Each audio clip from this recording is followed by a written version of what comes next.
Good day, folks. This is Greg Judy at Green Pastures Farm. Today I am highlighting the Gama Grass field. This is the first time we've grazed it this year.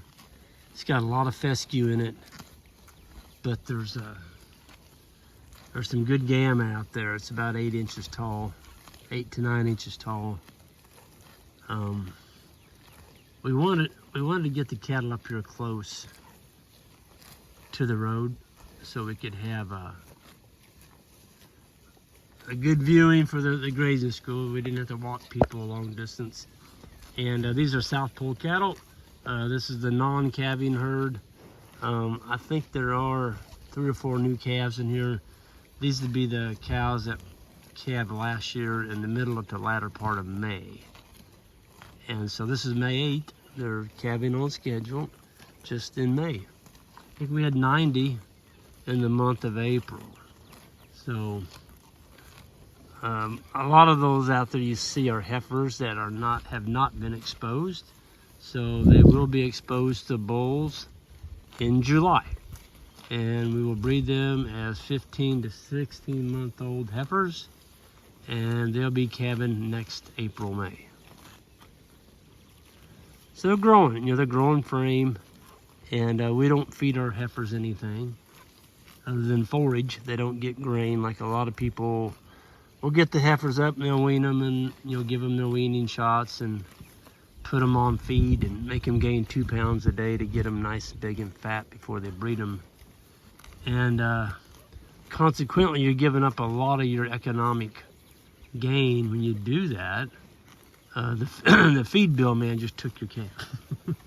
So it doesn't make a lot of sense to do that. But not when they can.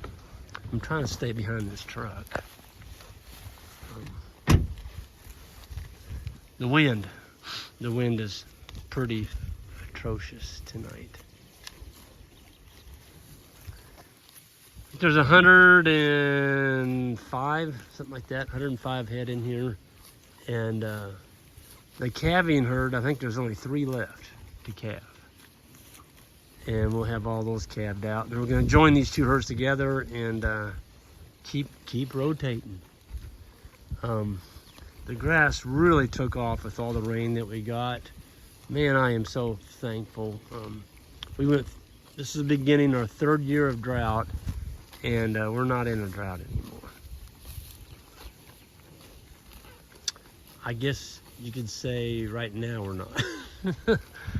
If it doesn't rain for 60 days, it gets pretty dry here and hot in summer. It can get droughty conditions pretty quick. I got an unwelcome guest crawling up my back.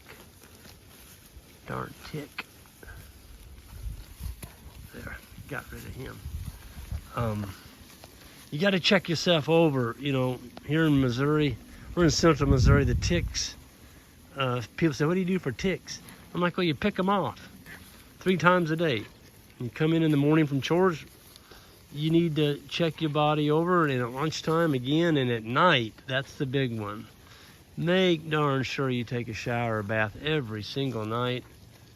And they're always going to be in the hardest to find places, underneath the armpits, down in the lower area in your privates, and they'll be up in your hair. They can be up in your hair. I've found them in my ear, the back part of your legs. They always have a knack for finding the hardest to find places. There's a new calf right there. See his ears sticking up looking at us? There he is. Let me zero in on him. There he is. That cow just sniffed him. That's a brand new calf because he doesn't have an ear tag, so he was born today. We don't tag calves on the first day, we tag on the 2nd day. There's a mama. She just moved to it. Love the sound of a mama mooing to her calf. There it is. It's getting up. Look at it. Boy, that is a good looking calf. Woo.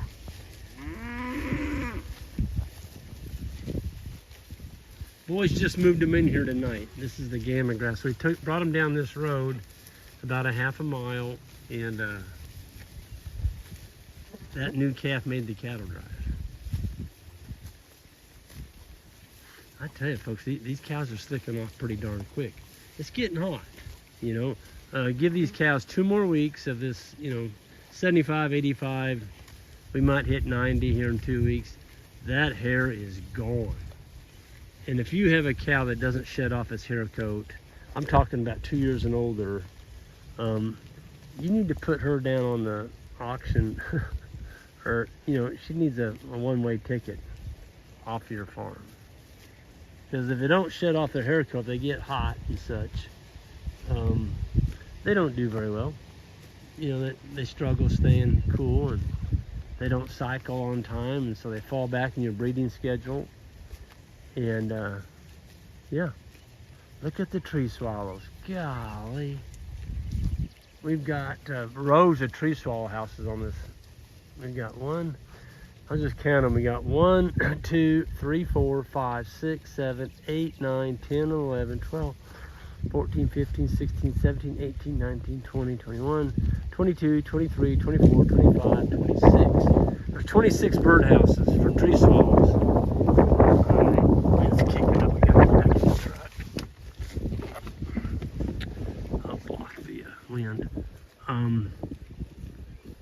26 tree swallows houses just on this side of the road. Why are we so big about tree swallows? I mean, what's the big deal? Well, the big deal is the tree swallows eat 8,000 flies a day. A pair does. You can see them after swooping across the top of the cows' backs, and they're just sucking up them flies. Folks, those are the same flies that are sucking the blood out of your cows. It's our natural fly control. The other thing we do is we move the animals. We keep them moving. So I just told you we moved them a half a mile. I can go up this road and show you where they're at today. I promise you, there's manure paths all over, manure piles. And on every single manure pile is going to be flies. That's where they lay their eggs. Well, if you're always moving your animals forward and leaving the cow manure and the urine behind you, guess where the flies are? That's right, you get a prize. They are behind you. So move them. I don't know who did the study, but I guess they used some way of marking these flies, and when they hatched, they followed them. And they found out that the majority of the flies that hatched out of a manure pile didn't travel more than 100 yards from where they were born. So if you're always moving forward, guess what? Yep, that's right.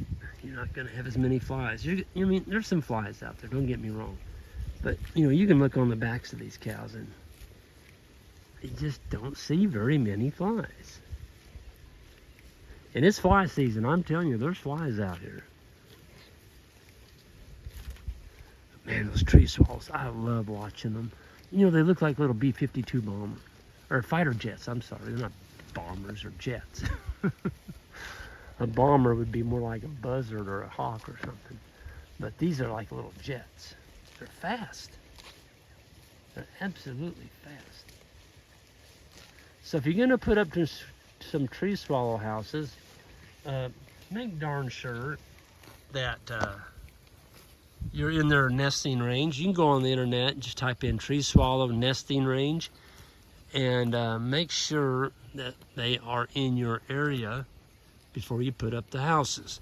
Now, we capture, we don't capture, we find bluebirds in these houses, an occasional wren, and then the ones we dread are the plain old barn sparrows.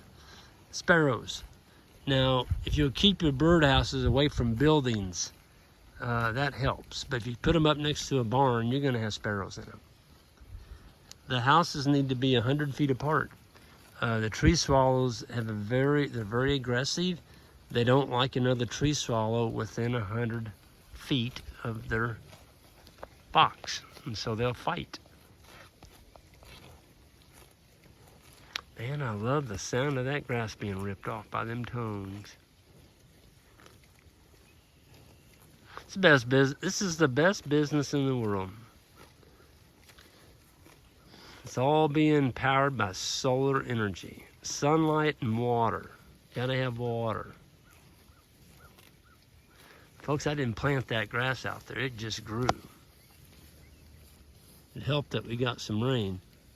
But all those cattle out there are being supported by green growing leaves of grass. We didn't have to put up glyphosate. We didn't have to spray anything. We didn't have to till. We didn't have to combine. We didn't have to do anything but just move them. There's a piece of polywire over there on the far side of that bush by that birdhouse. That polywire is our lion. That's our predator. That's keeping them contained in this area right here. And in the morning, they'll get another area, and then another area. And we get the two herds together, which will be here in the next, I think we're going to be together in about 10 days or less. That's when Isaac's going to step it up, and they're going to start moving them 3 times a day. Capture the energy. Capturing the energy in the grass. Cows get fat, the calves get fat, the cows breed back. Folks, these cows bred back. The April cows that bred last year, or calved last year in April, we had all of our calves in about 20 days. So they cycle every 21. So that means the bulls caught them on the first cycle, and dang near all the April cows, I think there's only 3 left over there in that herd that didn't, and they're close, but you get, 95% or more than that, 97% of your cows that calved in April to calve again in April. That's a pretty good thing, Boy, here comes a pretty one. She's already slicked off. So that would be a heifer that's going to be exposed this year. Boy, she's a beaut. Absolute beautiful heifer. Slick. I like slick-hided animals. They just seem to do better, You don't ever see flies on them. They don't get sick. They don't have manure on them. They're more apt to be out grazing than standing in underneath a tree out of the sun. And with that, I'm going to get out of here. I just wanted to see what they look like in the Gama field tonight. The next rotation through here, there will be more Gama than there will fescue. And that's because the Gama is a warm season grass. It'll kick. It's going to kick into gear. And we're excited to see what it's going to look like here in about another 35 to 40 days. Folks, y'all have a good one, and be safe out there, and hit that subscribe button on the way out if you would. I'd appreciate it, and have a great day.